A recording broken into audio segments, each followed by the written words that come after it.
Chegamos ao momento mais importante, amém? Diga, esse é o momento mais importante. É o momento onde a palavra com mais solidez, portanto mais extensa, estará sendo ministrada à igreja. E antes de nós começarmos a leitura do versículo tema, eu quero agradecer a Deus, como sempre faço. Este é um momento meu com Deus, de agradecimento e reconhecimento de que a minha força,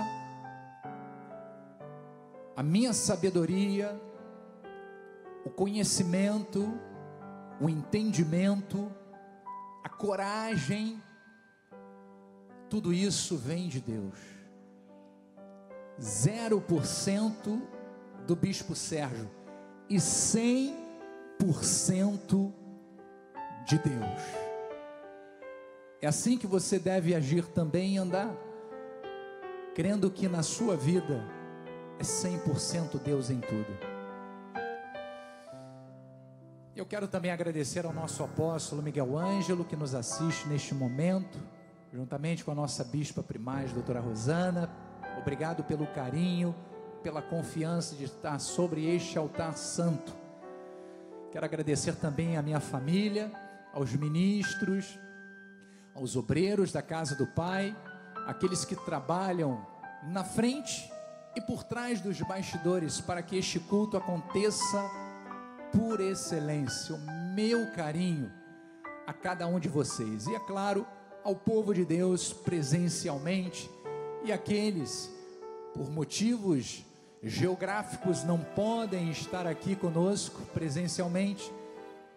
O meu carinho, o meu amor por você escolher este ministério como família e como base para o seu crescimento espiritual.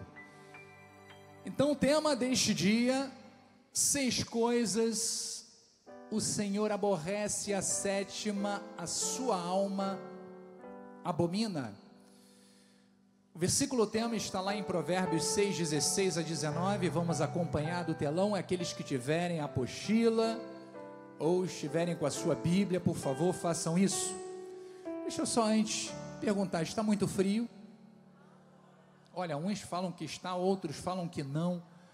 Então, Humberto, pede para deixar no vento, tá bom? Só na ventilação. Caso esquente, a gente liga o ar novamente. Diz assim o versículo tema, que está em Provérbios, capítulo 6, versículo 16. 6 coisas o Senhor aborrece, e a 7ª a sua alma abomina. Próximo: olhos altivos, língua mentirosa, mãos que derramam sangue inocente, coração que trama projetos iníquos, pés que se apressam a correr para o mal, testemunha falsa que profere mentiras. E o último, o que Deus abomina, o 7º, e o que semeia contendas entre os irmãos. Senhor Jesus Cristo, nesse momento nos colocamos à tua inteira disposição. Aquietamos o nosso espírito, o nosso coração, para que nada possa ser motivo de distração ou interrupção daquilo que o Espírito Santo de Deus falará aos nossos corações, mas que estejamos com os nossos tímpanos ovelinos alertas para recebermos esta palavra e construirmos uma vida bem edificada, porque esta é a vontade do Senhor. Ó Deus, que o Senhor use os meus sentidos, todo o meu ser, as minhas cordas vocais, a minha mente, o meu coração, para que eu flua através desta palavra. É o que eu declaro em nome de Jesus. E o povo de Deus diga amém e amém. Graças a Deus. Muito obrigado, Bispo Quimio Lins, profeta dos teclados. Eleitos de Deus, pedras vivas do Senhor. O nosso apóstolo, ele tem ministrado inúmeros sermões a respeito do tema comportamentos. Nós temos acompanhado diversos assuntos que abrangem cada área da nossa vida, mas que nós compreendemos que todos esses assuntos que nós temos sido ensinados, eles caminham sempre numa mesma direção. Nós compreendemos que tudo aquilo que gera a nós cristãos comportamentos, ou que através de nós manifestamos pelas nossas atitudes, seja através da fala, seja através dos pensamentos, seja através das atitudes, tudo isso é resultado daquilo que nós recebemos. Então veja que nós entendemos à luz da palavra de Deus que os comportamentos são resultados daquilo que nós nutrimos o quê? O nosso coração. Lembra como nós éramos no passado? Antes de nós conhecermos a graça de Deus, antes de nós confessarmos a Cristo como Senhor e Salvador, antes de nós sermos cortados pela palavra do Evangelho de Cristo, como é que eram as nossas atitudes? Como é que eram os nossos comportamentos? Como eram as palavras que nós soávamos através dos nossos lábios? Qual era o tipo de pensamento que vinha à nossa mente todas as vezes que nós éramos testados diante de uma situação contrária? Eu tenho a certeza de que, para aqueles que não nasceram num berço evangélico, mas que viveram neste mundo, e para a glória do Senhor hoje se encontram na casa do Pai, isto é unânime. Todos nós éramos resultados daquilo que nós aprendemos. E para nossa vergonha, muitos faziam coisas horrendas, horríveis, e reprovadas por Deus. Então veja que, quando alguém recebe a Cristo como Senhor e Salvador, esta pessoa automaticamente tem que receber a capacitação do Espírito Santo para viver de uma forma diferente, para vivermos de forma o quê? Transformada. Então por isso nós dizemos que nós em Cristo Jesus somos o quê? Novas criaturas. Paulo fala sobre isso. As coisas velhas passaram e tudo se fez novo. Então é inconcebível que alguém que verdadeiramente foi alcançado pelo Evangelho da graça, é inaceitável que esta pessoa que aprendeu a palavra do Senhor, que teve os olhos iluminados, que está dentro da igreja, que ceia na casa do Pai, é inconcebível que elas se mantenham do mesmo jeito no momento que elas entraram.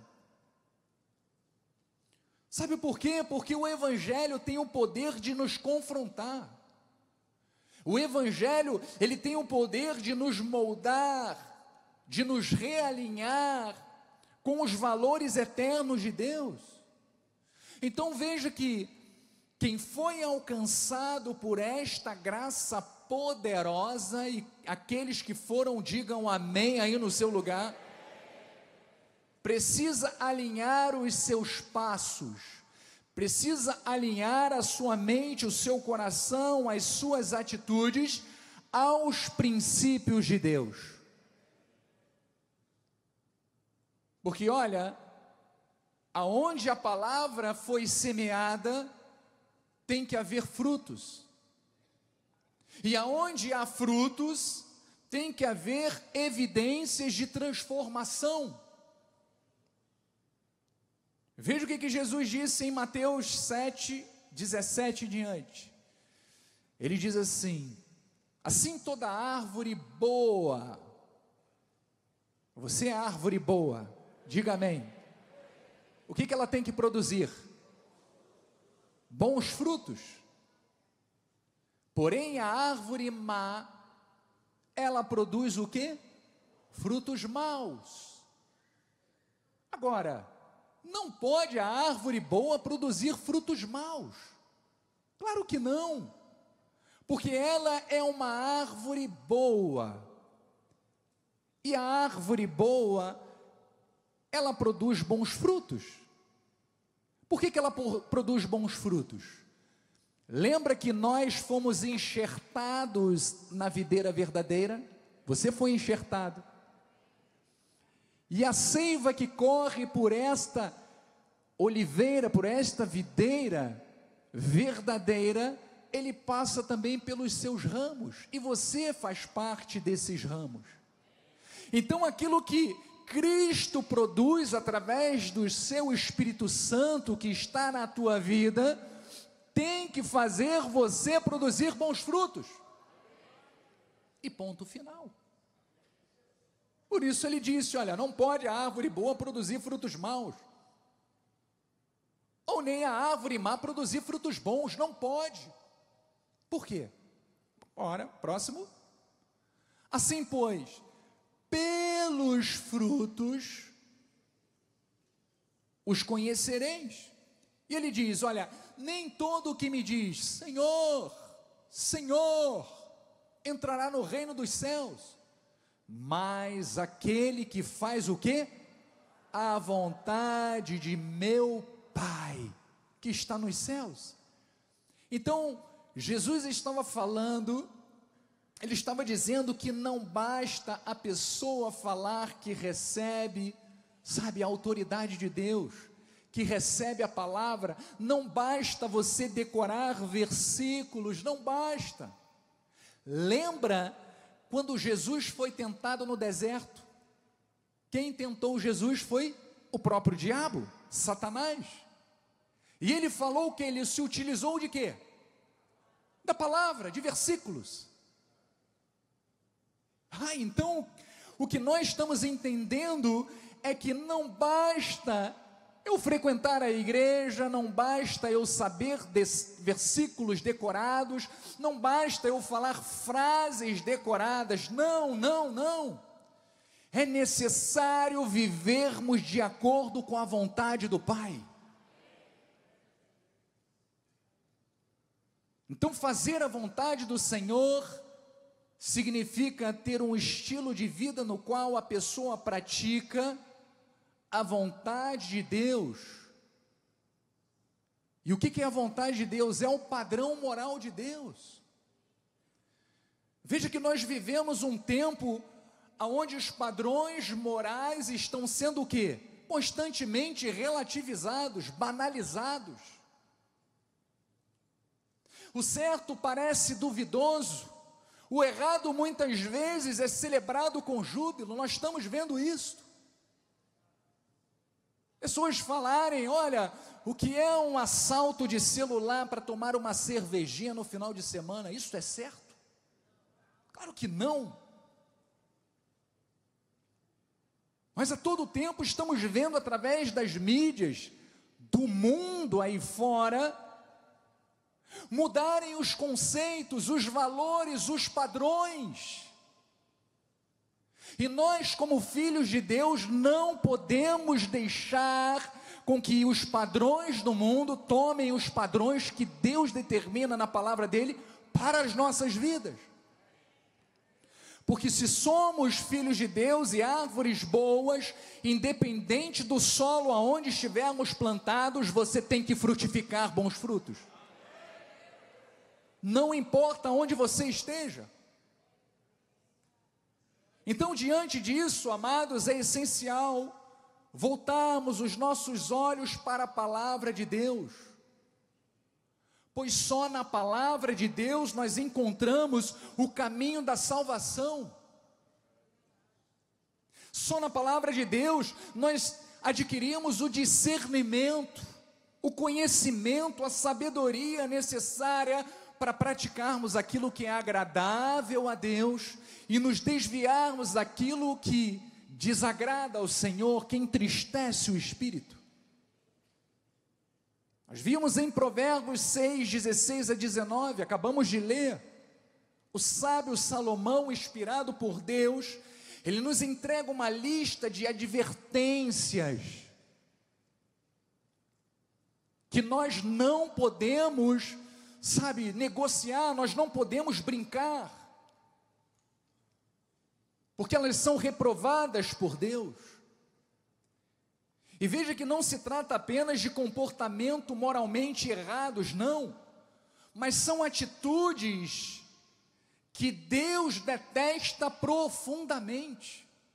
Não é só o fato de você estar errando, e é claro que todo erro tem uma consequência, e você está gerando essa consequência para a tua vida se você adota este erro, mas mais do que isso, você está indo contra uma direção divina, porque aquilo que Deus quer e tem e preparou para nós é um caminho de paz e de luz, de felicidade, e não de tristeza, de amargura ou de rebeldia.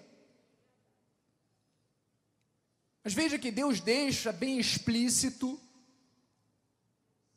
o que desagrada a Ele, mas é muito interessante também sabermos que praticamente 9 séculos depois, o próprio Cristo, no Sermão do Monte, lá no capítulo 5, ele nos revela as bem-aventuranças, e as bem-aventuranças é um retrato daquilo que Deus se agrada no homem, da forma certa, correta e agradável diante de Deus, de nós agirmos, de nós vivermos.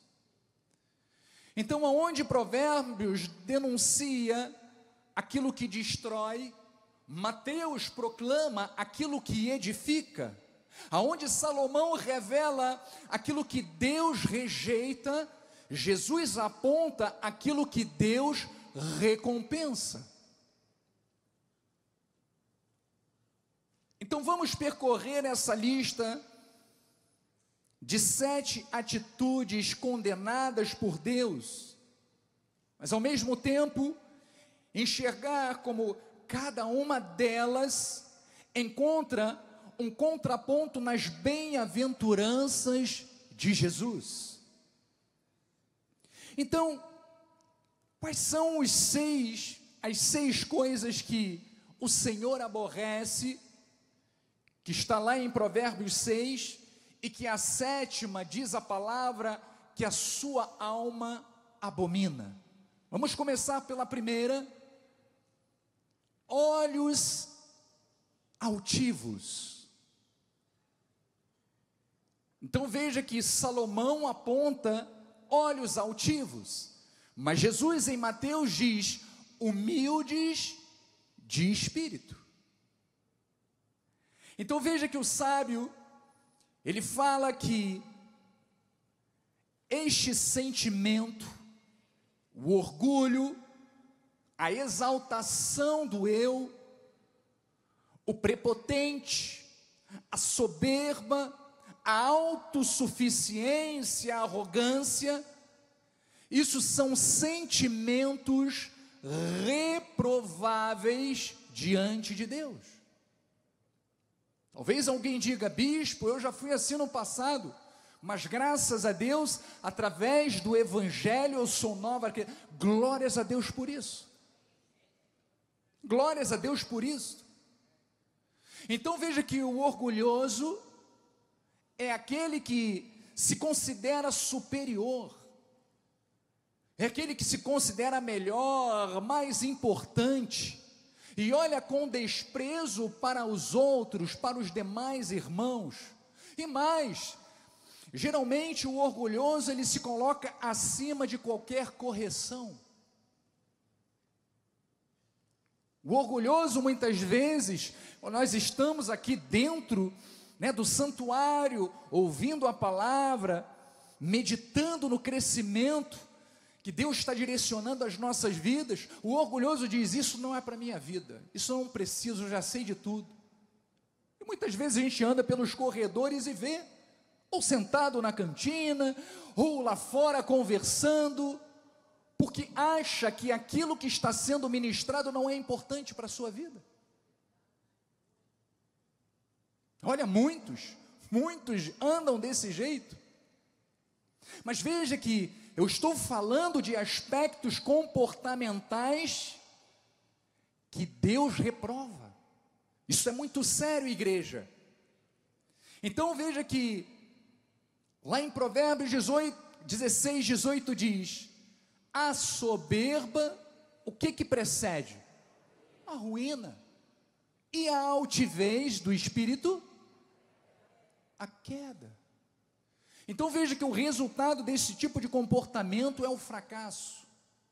A pessoa que é orgulhosa, a pessoa que tem olhos altivos, um dia, infelizmente, se ela, não mudar, se ela não se transformar, infelizmente, um dia ela vai sofrer as consequências desta postura.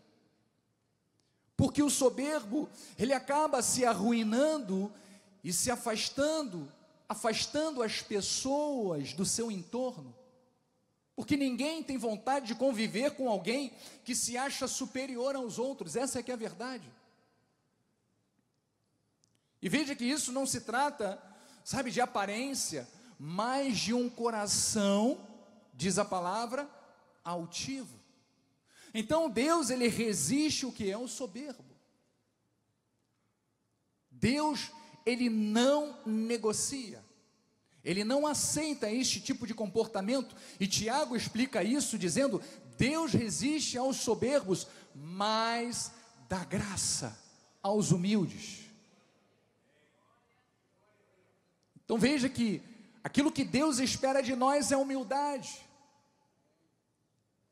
E é interessante que esta palavra, nós acabamos de ler que Deus resiste, esta palavra resiste, nós temos do original grego se diz antitassomai, que significa colocar-se em oposição.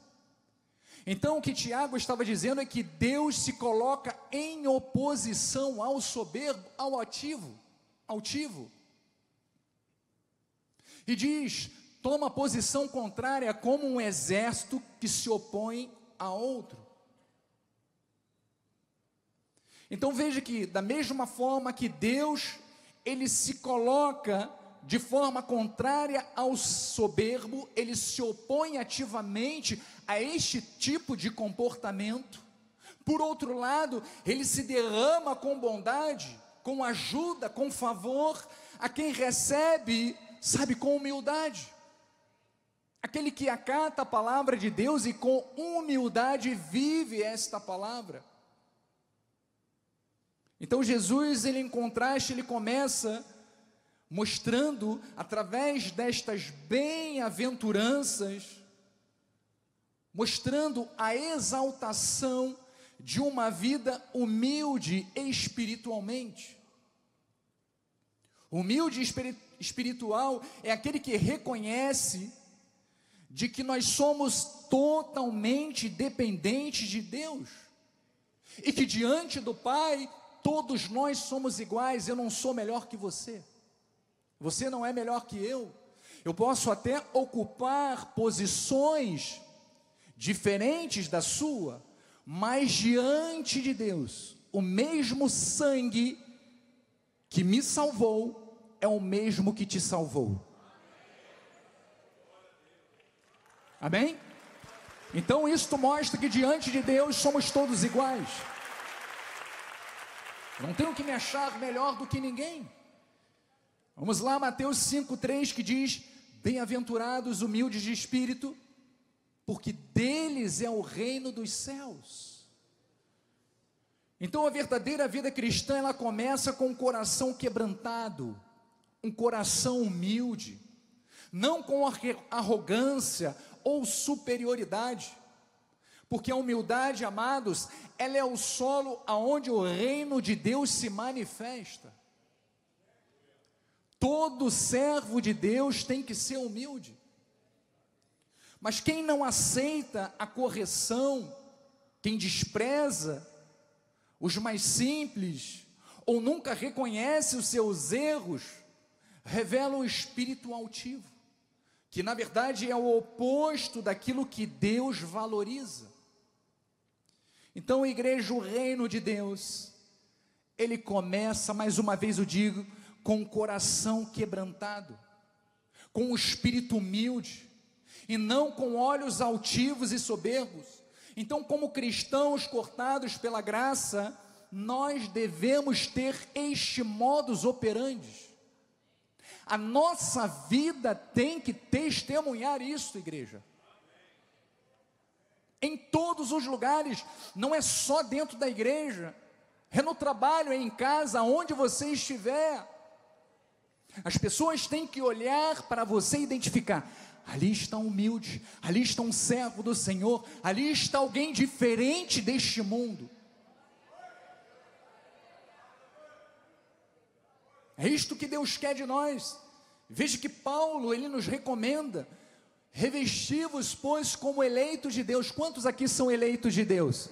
Então olha a sua vestidura, olha de que você tem que estar revestido, como eleitos de Deus, santos e amados. Temos que estar revestidos de quê? De ternos afetos de misericórdia, de bondade, de humildade, de mansidão, de longanimidade. Então veja que Paulo está falando sobre o quê? Sobre o fruto do Espírito. Então todo cristão, ele tem que frutificar o fruto do Espírito, não características que aborrecem o Espírito Santo de Deus, não, mas aquilo que agrada a Deus. Então esse tipo de comportamento é o comportamento que é agradável ao Senhor. Então veja que Deus, ele se agrada de atitudes humildes, diga amém por isso. Mas ele também torna, além de ele se agradar de nós, quando você age de acordo com a palavra de Deus, você torna a sua convivência social mais saudável. Não é muito bom você estar do lado de alguém que é agradável, que é humilde, que é simpático, que não é soberbo, que não se acha melhor do que os outros? Como o nosso apóstolo costuma dizer, aqueles que se acham o último biscoito do pacote, ou a fina flor do abacateiro. Mas você se coloca, sabe, na condição do irmão, e você entende a situação do teu irmão. Então isto gera uma convivência saudável dentro da nossa família, dentro da nossa casa, na relação pessoal, no trabalho, na igreja, aonde você estiver, você vai ser uma pessoa benquista, uma pessoa agradável, uma pessoa amável. Então é isto que Deus quer de nós, e ter uma atitude humilde é sinônimo, amados, de que você tenha sabedoria, e de que você tem maturidade espiritual. Então diga: eu tenho um espírito humilde. É esta a vontade de Deus para as nossas vidas. O segundo ponto, tão importante quanto este, que o sábio Salomão ele destaca, é sobre a língua mentirosa. A língua mentirosa. Jesus fala daqueles que são limpos de coração. Veja que o limpo de coração é a pessoa que é verdadeira, é a pessoa que é pura, é a pessoa que não engana, que fala a verdade. Mas quando o Provérbios fala disso, Ele está falando de algo muito sério, porque, amados, a mentira tem um pai. Você sabia disso? Sabe quem é o pai da mentira, não sabe? O diabo. Veja que o primeiro pecado do mundo se deu por causa de quê? Da mentira. Deus havia dado uma ordenança, uma ordem a Adão e a Eva, dizendo: olha, não coma do fruto, porque se você comer, ou se vocês comerem, vocês morrerão. E o que a serpente fez? Disse: certamente não morrereis. Então ele começou a primeira mentira, e por consequência da mentira, nós estamos aqui. Então veja que a mentira, ela tem uma origem, a origem é um inimigo. Veja que em João 8,44, Jesus disse: o diabo, ele é o quê?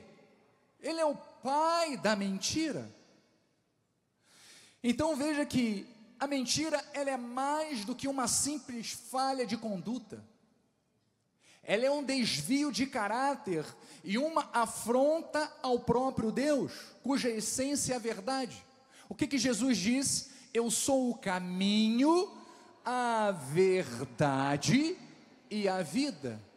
Nós somos filhos de Deus, portanto nós temos que viver dentro da verdade. Então, quando nós usamos, sabe, os nossos lábios para enganar, para falarmos mentira, nós estamos servindo a um outro espírito. Então, quando a palavra diz que o Senhor odeia ou repudia a língua mentirosa, Ele não está falando de forma figurativa, de forma alguma. Ele está afirmando de que este tipo de atitude, Ele repreende severamente. Ele não aceita. Ele rejeita com total reprovação.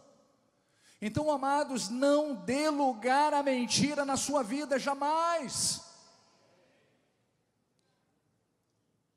Porque a mentira tem um Criador e nós não pertencemos a Ele. Nós somos filhos da verdade, somos filhos da luz. Então esse tipo de comportamento não expressa uma vida transformada. Aquele que mente, ele está em desacordo com Deus, ele está na contramão da verdade. Ou seja, ele revela alguém que ainda está dominado pela natureza terrena. Mas talvez alguém diga: mas bispo, é só uma mentirinha. Não importa o tamanho da mentira. Mentira é mentira, é pecado. E Deus reprova. Então, pessoas que vivem na mentira costumam arruinar as suas próprias vidas e a vida de outras pessoas também. As pessoas que vivem da mentira, elas destroem relacionamentos. Portas são fechadas, oportunidades são perdidas, vidas são destruídas, amados, empresas vão até a falência por causa da mentira. Olha o que nós estamos vivendo no nosso país por causa da mentira, amados. Todos nós acompanhamos os noticiários e sabemos que aonde a mentira governa e reina, isto tem um cabeça, isto tem uma razão, é para destruir a nação. Mas aonde a verdade prevalece, o povo está liberto, o povo cresce, o povo prospera, porque está alinhado com a vontade de Deus. Então, igreja, a mentira, além de gerar destruição, principalmente na vida de quem mente, ela isola o homem da comunhão com Deus, porque Deus, ele só se revela, pensa bem nisto, Deus só se relaciona com quem tem um coração limpo e verdadeiro. Ou você acha que Deus se manifesta na vida do mentiroso? Não. A luz não tem comunhão com as trevas. Então, se eu não resplandeço a luz, como eu quero ouvir Deus falar, se eu levo uma vida totalmente em desacordo com aquilo que é agradável a Deus? Às vezes, o que Jesus declarou? Nós estamos vendo que a língua mentirosa é algo repugnante e que Deus reprova, mas o que Deus aceita? Qual é o parâmetro que nós precisamos viver que é agradável a Deus? Está em Mateus 5,8, que diz: bem-aventurados. Esta palavra significa felizes. Você quer ter uma vida feliz? Está aqui, ó. Bem-aventurados os limpos de coração. Por quê? Porque verão a Deus. Está aí confirmado. Enquanto a mentira nos afasta da comunhão com o Pai, a verdade, a limpeza de coração nos aproxima, nos gera intimidade com Deus. E é isso que nós desejamos. Então, por isso, a exortação que também Paulo faz aos Efésios continua atual e necessária nos dias de hoje. Ele diz assim em Efésios 4:25: por isso, deixando a mentira, Paulo estava falando para aquela igreja, porque a mentira, este vício, esta semente que contamina o ser humano, já estava sendo lançada lá na igreja de Éfeso. Ele falou, ó, deixa a mentira, fale cada um a verdade com o seu próximo, porque somos membros uns dos outros. Então veja, igreja, que o limpo de coração, ele fala com integridade, diga amém. Ele cultiva sinceridade diante de Deus e dos homens, diga amém. Então, o que o Espírito Santo de Deus nos fala nesta manhã, é que a nossa boca, ela deve sempre proferir verdade, e a nossa busca, ela tem que sempre desejar desenvolver um coração puro, lábios que falem sempre a verdade, e uma vida que reflita a natureza de Cristo. Então este é o segundo ponto. Vamos ao terceiro. Diz assim: mãos que derramam o quê? Sangue inocente. Isto é algo reprovado diante de Deus. Mas o que Deus aprova? Pacificadores, diga, pacificadores. Porque os pacificadores serão chamados de quê? Filhos de Deus. Então veja que derramar sangue inocente, preste atenção nisso, não se trata apenas de assassinato literalmente, não é somente tirar a vida através de uma arma, através de um golpe, não, mas também de ferir, de destruir reputação, de causar danos com palavras ou ações. Quantas são as vítimas de ofensas públicas, amados? Por difamação, por humilhação, ou por exclusão social. Hoje a gente vê através das mídias sociais, é difícil você lidar com isso. Nem todo mundo está preparado, porque às vezes você comenta uma coisa, as pessoas já vêm em cima com 2 pedras na mão para te ofender, para se meter na tua vida, para querer interferir na educação dos teus filhos, para te reprovar, para te cancelar muitas vezes.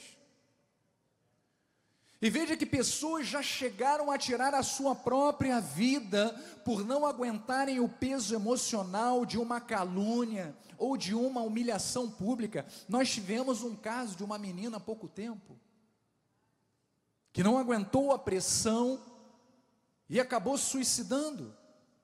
Então, igreja, nós como povo de Deus, como pacificadores de Deus, diga amém por isso, nós temos que ter uma atitude contrária a esta que o mundo prega.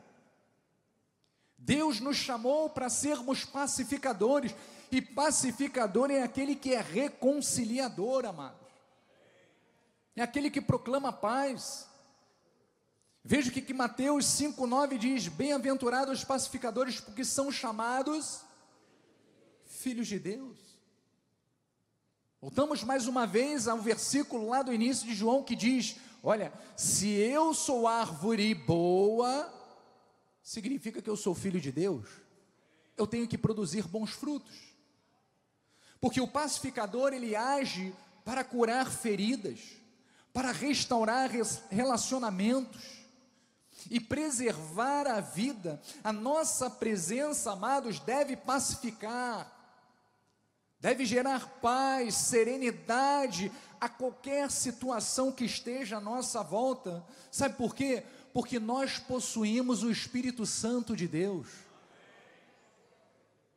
Quantas vezes, sabe, situações dentro da igreja, eu tive, sabe, que tentar resolver a situação, e é difícil, eu sei que é difícil, porque nem sempre no momento, sabe, da raiva, no momento que a pessoa está com, sabe, com as suas emoções totalmente desequilibradas, nem sempre ela te enxerga como uma autoridade, mas você precisa, sabe, se colocar, sabe, lá embaixo, para que a pessoa não queira levantar mais ainda a voz. E quantas situações aqui dentro eu já tive que apagar incêndio, já tive que resolver.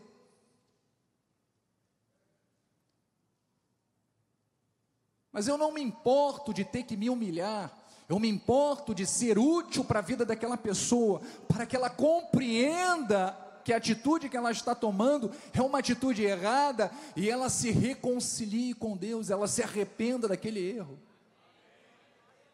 É isso que nós temos que batalhar, sabe, que proclamar e que buscar na nossa vida diária. Veja o que diz Romanos 8,6: porque o pendor da carne, a carne serve para isso, ó, para a morte, mas o do Espírito para a vida e da paz. Então veja, igreja, que eu não posso dar lugar à minha carne. Eu vou contar um episódio rapidamente que aconteceu comigo há um tempo atrás, já tem muito tempo, mais de 3 anos ou mais. Eu estava indo no shopping metropolitano, e ao entrar na porta principal do shopping, via um senhor segurando um pitbull, aqueles grandes, cabeçola desse tamanho. E ele veio com uma coleirazinha fininha, e de repente o cachorro veio na minha direção, e eu estava distraído, me espantei. Aí esse senhor chegou para mim: não precisa ficar com medo não. Eu falei: não, tranquilo. Mas é aquilo, né? Eu não conheço, se tivesse com um protetor, uma focinheira, eu estaria mais tranquilo. E saí. Você acredita que esse senhor voltou atrás de mim e falou assim: o que tu falou? Aí eu olhei para trás: é isso mesmo? O que tu falou? Olha aqui, vem aqui. Eu falei: meu irmão, que isso, eu sou de paz. E já estava caminhando para subir a escada rolante. Ele: rapaz, vem aqui, eu vou arrebentar tua cara, tu vai ver só, tu não me conhece, eu vou atrás de você e você vai se arrepender do que você falou. Eu falei: tá amarrado, Satanás. E segui em frente. Como se não bastasse, eu entrei numa loja, uma loja de tênis, e aí perguntei à moça se tinha um tênis que eu queria. Ela falou: não tem, infelizmente, esse não tem o número que você quer. E quando eu olhei para o lado, quem está entrando na loja com um cachorro? O cidadão, ele veio atrás de mim com um cachorro, gente. Eu falei: ou é doido ou é maluco, não é possível, a pessoa veio atrás de mim, porque eu falei que se tivesse com uma focinheira eu não teria medo. Enfim, resumindo, graças a Deus eu consegui escapar, fui para casa. Vou te confessar que eu tremi nas bases, né? O que eu pensei, a pessoa para vir atrás de mim não é porque está com cachorro, deve estar armado, alguma coisa desse tipo, né? Possuída por um espírito maligno. Mas o fato é que, imagina se fosse alguém que estivesse armado. Imagina se fosse uma pessoa com o mesmo espírito, sabe, colérico, se fosse uma pessoa que tivesse mãos que derramam sangue. Aquele irmão já não estava mais vivo, se é que eu posso chamar de irmão. espere que a alma dele seja salva. Mas o fato é que você precisa, sabe, ter a sabedoria de Deus e o equilíbrio para você ter a postura correta nesses momentos difíceis de embate. Porque se você deixar o seu ego prevalecer, a sua razão prevalecer, você vai querer encarar. E aí o final disso a gente já sabe qual é.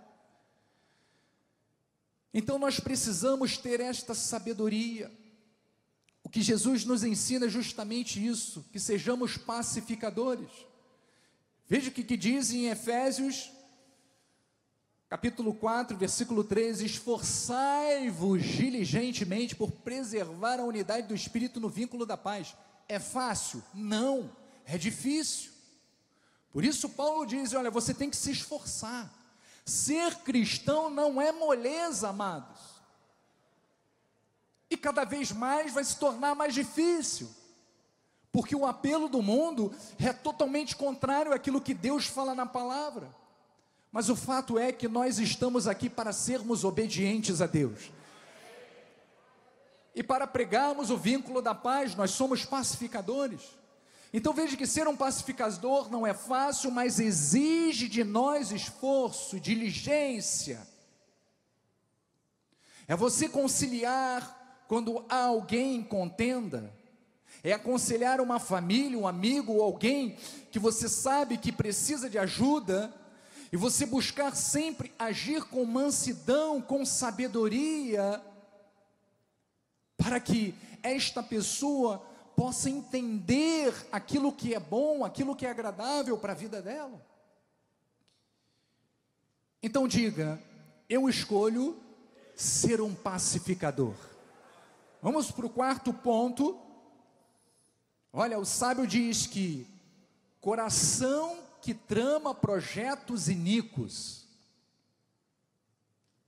Mas Jesus fala famintos, ou seja, sede e fome de justiça.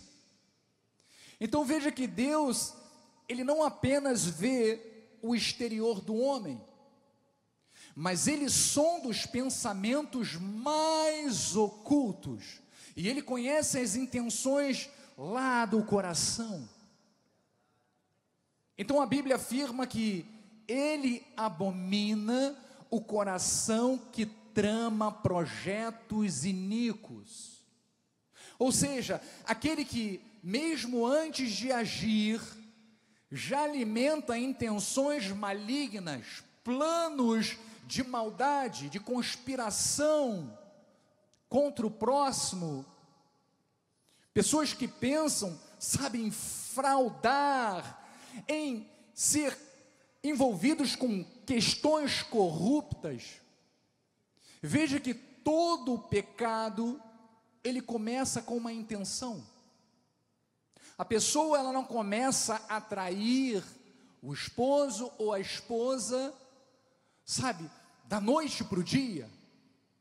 Isto começa sendo um dardo que o inimigo lança na mente da pessoa e que vai anestesiando a pessoa até chegar o momento da consumação. Mas isto começa lá no coração. Então, o que Deus está mostrando através da sua palavra é que você tem que sondar o seu coração. O que você tem permitido, sabe, ser cultivado na sua mente? O que você tem permitido alimentar o seu coração? Será que isto é agradável diante de Deus? Ou será que é reprovado diante do Senhor? Então o próprio livro de Provérbios descreve com clareza esse tipo de comportamento. Provérbios 6,12 diz: o homem de Belial, aquele que trama projetos iníquos, diz que o homem de Belial, o homem vil, é o que anda com a perversidade na boca, ou seja, falando palavras, sabe, torpes, palavras que são reprovadas diante de Deus. E diz que no seu coração há perversidade, todo tempo maquina o mal, anda semeando contendas, pelo que a sua destruição virá repentinamente. E ele diz: subitamente será quebrantado, sem que haja cura. Então este homem de Belial, do original, significa o homem que é perverso, o homem que é corrupto, é vil, é ímpio, é alguém cuja a vida é guiada por intenções torpes, que se associa com os outros para conspirar contra o bem. Mas veja que o sábio, ele diz que aquele que persiste nesse caminho, ele é quebrantado sem que haja cura, ou seja, não há conserto para esse tipo de pessoa, não há solução para esta pessoa. Mas talvez alguém pergunte: mas bispo, será que Deus não... Não, Deus tem poder para fazer qualquer coisa. O fato é que quando a pessoa conhece a verdade, mas ela insiste em andar no erro, significa que infelizmente não tem mais conserto. E às vezes o final desta pessoa, quando realmente ela é uma eleita, é algo trágico que acontece na sua vida, é uma morte prematura, é um açoite, porque ela escolheu dar ouvidos aos seus sentimentos e às suas emoções, no lugar da palavra de Deus, que é a sabedoria para a sua vida. Mas veja que o justo, ele não age desta forma, ele não trilha este caminho, ele faz planos bons, mesmo que isso custe tempo, mesmo que isso custe sacrifício, mesmo que isto, sabe, demore o reconhecimento, mas ele escolhe o caminho da paz. Ele prefere agir com integridade, porque compreende que toda ação é uma semente, e aquilo que você plantar hoje, você vai colher amanhã. É isso que Paulo fala lá aos Gálatas: de Deus não se zomba, aquilo que o homem semear, isto também se fará. Então veja que nós precisamos escolher o que nós queremos colher, para que venhamos a semear a semente certa. Provérbios 14, 22 diz: acaso não erram os que maquinam o mal, mas amor, fidelidade haverá para os que planejam o quê? O bem. Então, na sua vida, que você sempre esteja buscando planejar aquilo que é agradável a Deus, amado. E veja que Jesus, ele faz um contraponto com aqueles que buscam a justiça própria, aqueles que buscam, sabe, usar as suas mãos de forma equivocada. Ele diz lá em Mateus 5,6, vamos para Mateus 5,6, diz: bem-aventurados, está falando de você, os que têm fome e sede de quê? De justiça, porque estes serão fartos. Então, amados, o que Deus tem para a sua vida é a provisão, é o reconhecimento, é a honra, porque quando você escolhe estar dentro da vontade de Deus, está dentro da justiça de Deus, ainda que demore, mas ela chegará. É melhor do que você agir justamente segundo, sabe, as tuas mãos. O nosso apóstolo usa sempre uma frase, e eu trago ela para a minha vida. Ele sempre diz assim: é melhor você ter paz do que ter o quê? Razão. E é verdade. Porque você pode estar no teu direito, assim como eu estava naquela situação, mas eu preferi ter paz, para deitar a minha cabeça no travesseiro e saber que eu estou em paz, eu fiz aquilo que é bom, não fiz nada de mal. Então é desta forma que nós precisamos, sabe, agir, amados, porque a justiça começa no coração, não é apenas aquilo que fazemos, mas aquilo também que nós desejamos. Não são só as atitudes, são os pensamentos também, e Deus observa ambos. Deus sabe aquilo que você está pensando, assim como Ele sabe aquilo que você fez. E eu quero aproveitar este momento para fazermos uma reflexão. Eu sei que esta palavra está alcançando milhares de vidas. E eu quero que você reflita, sabe, em cima dessas perguntas que eu vou te fazer agora. O que você anda desejando em silêncio, em secreto? Será que isso tem agradado ao Senhor? Os planos que você tem alimentado quando ninguém vê, será que glorificam a Deus ou atendem apenas aos seus desejos pessoais, aos desejos do seu ego? Você celebra a vitória dos outros ou trama a queda daqueles que te incomodam? São coisas que nós precisamos refletir, porque como eu falei no início, sabe, os pensamentos, eles podem começar de forma sutil, mas aos poucos ele vai minando a nossa confiança e a palavra que está dentro de nós. E para que nós não venhamos a substituir a palavra de Deus por pensamentos enganosos, você tem que combater isto. Então que o nosso coração seja sempre um território fértil, diga amém.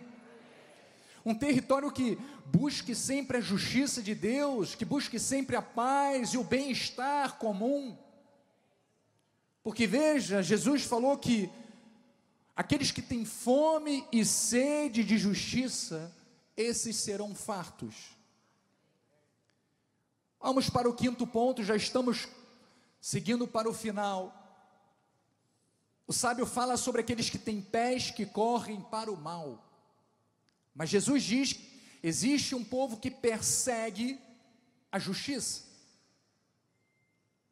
Então Provérbios 6:8 diz: pés que se apressam a correr para o mal.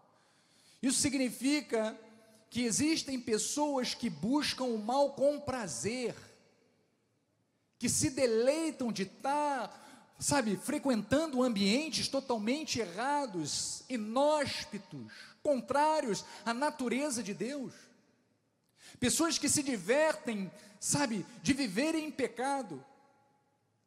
Ela vai atrás dos prazeres mundanos, elas se rendem aos vícios, às festas imorais, aos sites indevidos. Ela faz e se aliancia aos relacionamentos errados, faz acordos com quem não deve fazer. Então tudo isso gera uma consequência, igreja. Toda escolha, ela produz um resultado, toda escolha gera uma consequência. Então veja o que diz Provérbios 11:27, quem procura o bem, diga amém, é para você, alcança o quê? O favor, a graça, a paz. Mas ao que corre atrás do mal, este o quê? Lhe sobrevirá. Então os pés dos cristãos, eles têm que fugir do pecado e da tentação. Igreja, ser alguém que se desvia do mal hoje, custa, independente do preço que isso possa custar, ela vai receber galardões eternos, por ela ter escolhido fazer aquilo que é agradável a Deus. Então Jesus diz que os justos, esses estão o que? Dispostos até a sofrerem, em troca de fazer aquilo que é bom, aquilo que é agradável. Quantas vezes nós já fomos punidos, nós preferimos ficar com a dor do que retribuirmos na mesma moeda. Quantas vezes nós preferimos ficar calados diante de uma situação que nós tínhamos toda a razão, mas porque sabíamos que o momento é melhor você ficar calado e você sentir a dor do que você revidar. E não passa nem uma semana, Deus revela, Deus mostra que você estava certo. É assim que Deus age na nossa vida, amados. E é isto que Deus tem para cada um de nós. Você quer aplaudir ao Senhor?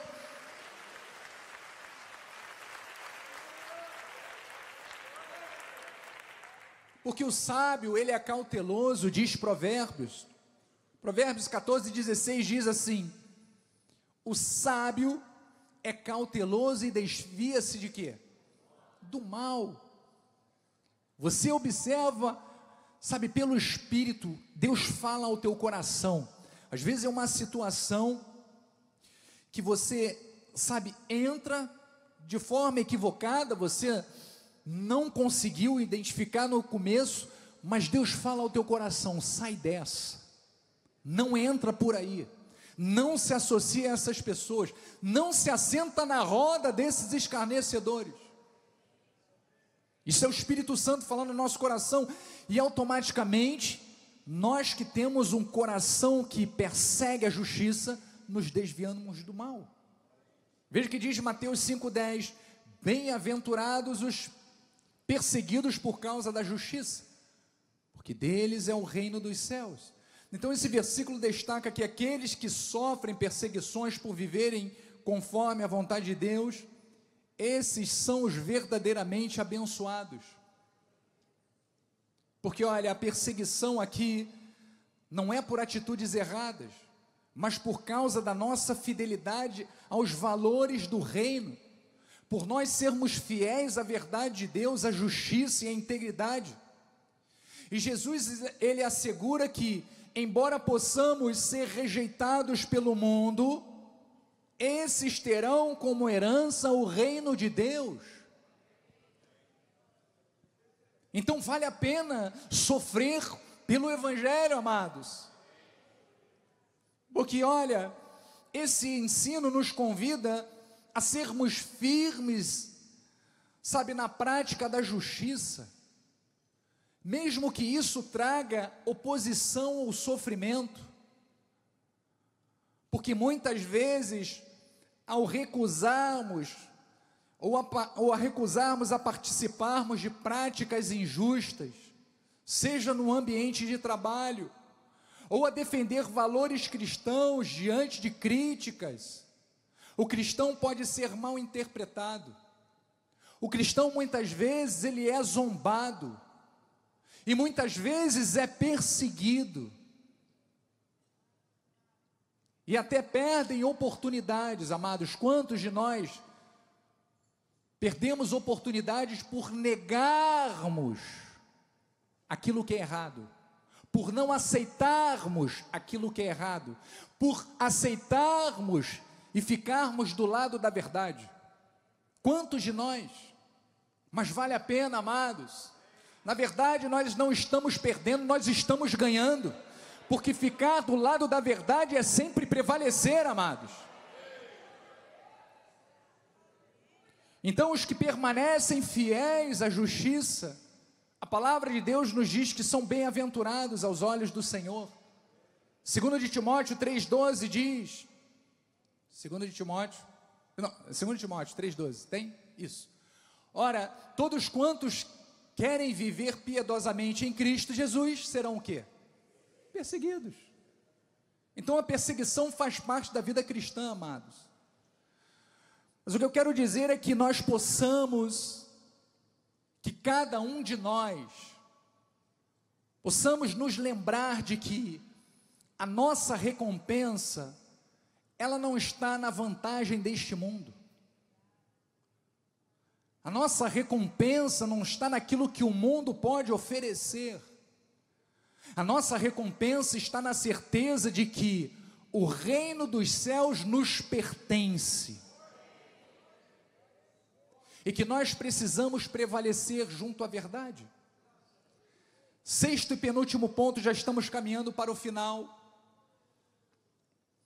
Outro ponto que é uma advertência que o sábio Salomão nos faz e que aborrece a Deus, é testemunha falsa.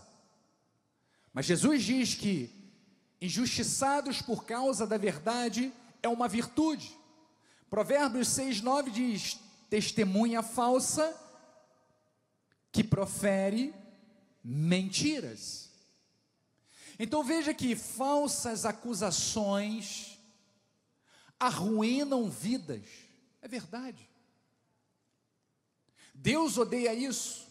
Há pessoas que afirmam situações sobre outras que não são verdadeiras, são inverdades, geram difamação na igreja, pessoas que são usadas por Satanás para mentirem no trabalho, para mentir dentro da família, olha, para manipular fatos, para prejudicar alguém. Existem pessoas que agem dessa forma, mas a palavra, ela recrimina. Nós falamos também um pouco sobre isso. Aqui é claro que o sábio está falando sobre testemunhas falsas, aqueles que depõem mentindo a verdade. Mas nós falamos sobre o tópico da língua mentirosa e que tem relação com isto. Mas veja que normalmente a pessoa que faz isso, ela sempre faz visando beneficiar a si própria. Ela destrói reputação e ela se coloca muitas vezes como boazinha. Mas veja que há certas falas falsas que geram danos por vezes irrepreensíveis. Existem situações que pessoas mentem, falam falsamente em relação a outra pessoa, que pode gerar, sabe, uma angústia tão grande ao ponto dessa pessoa pensar em suicídio, como eu falei no passado. Então, igreja, nós temos que nos atentar sobre esses aspectos, porque como eu comecei a falar lá no começo, existem valores morais que estão sendo banalizados. E a internet é um canal, é um veículo que tem feito com que milhares de pessoas tentem usar o seu ego, a sua índole, a sua carne, para prejudicar outras. Ela não teria coragem de falar aquilo na frente da pessoa, mas ela por trás de uma tela, ela se torna um gigante. Ele é capaz de falar coisas, mentiras, sem se preocupar com os danos que vai causar a outra. Mas veja que isto é tão grave, a questão da testemunha falsa, que Deus, ele fala até mesmo nos 10 mandamentos a respeito disso, tamanho mal que isto pode gerar.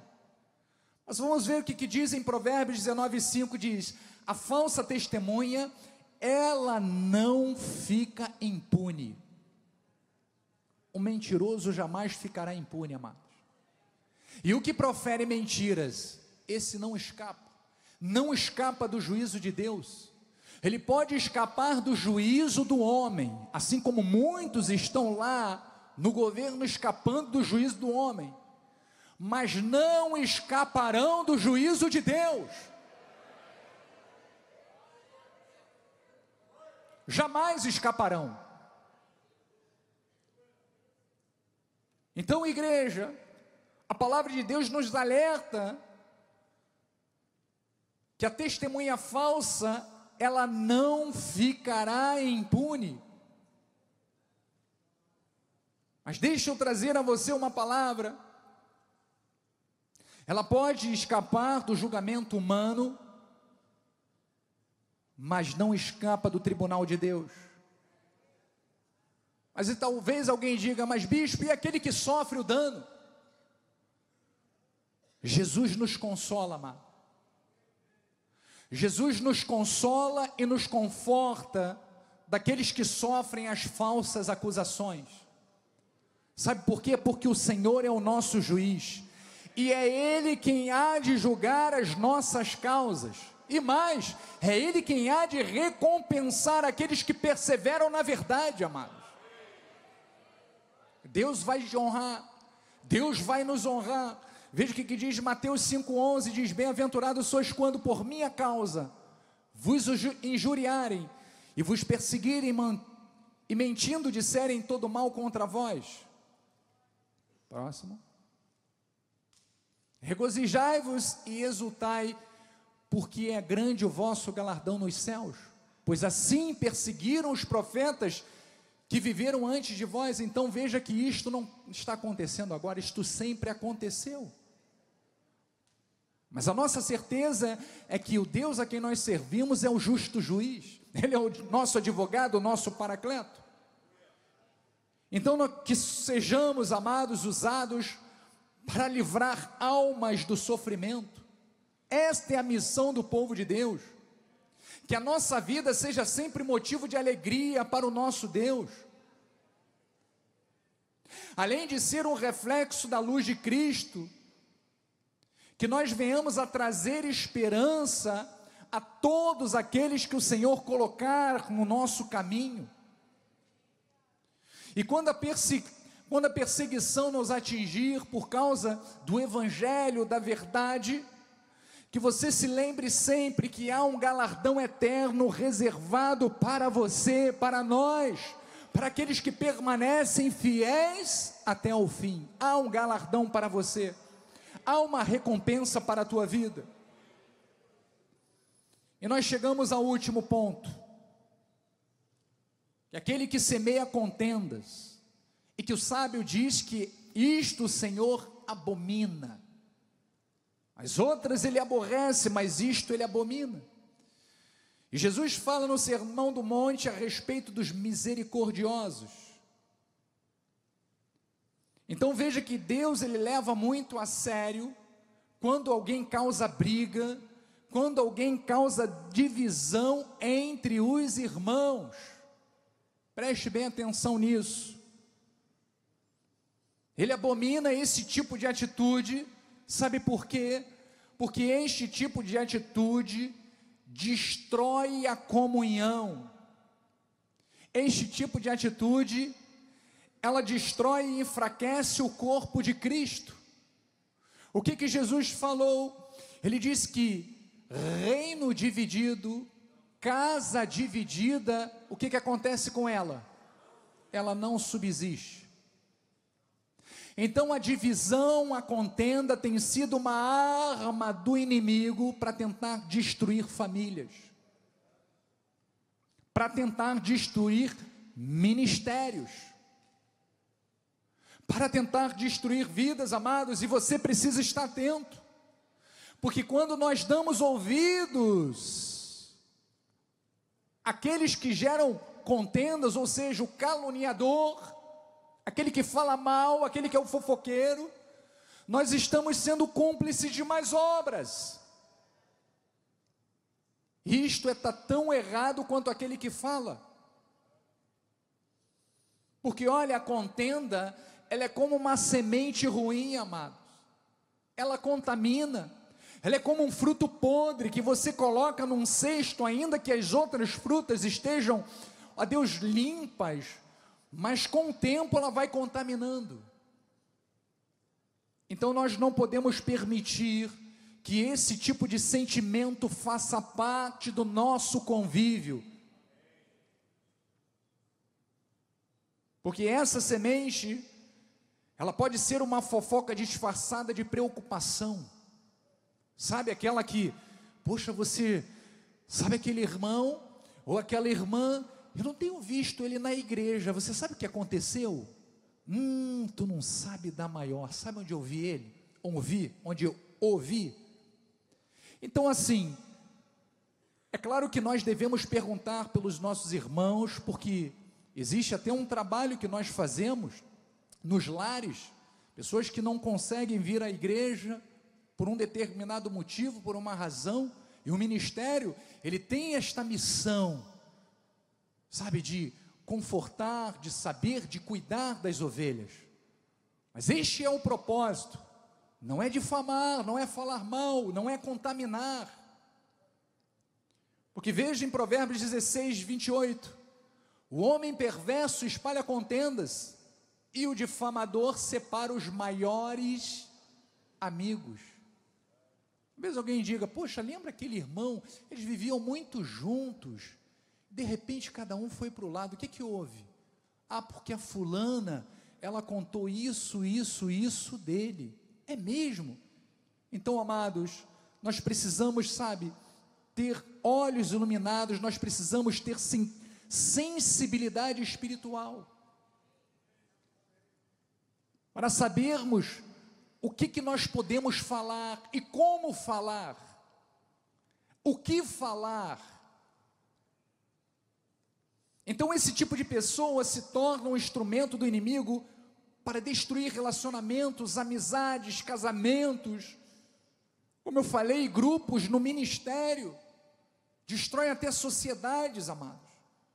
Mas veja que quem tem o coração alinhado com Deus, não se envolve nisso. O verdadeiro cristão entende que o nosso chamado é para ser misericordioso, e ser um misericordioso é ser um reconciliador, e não divisor.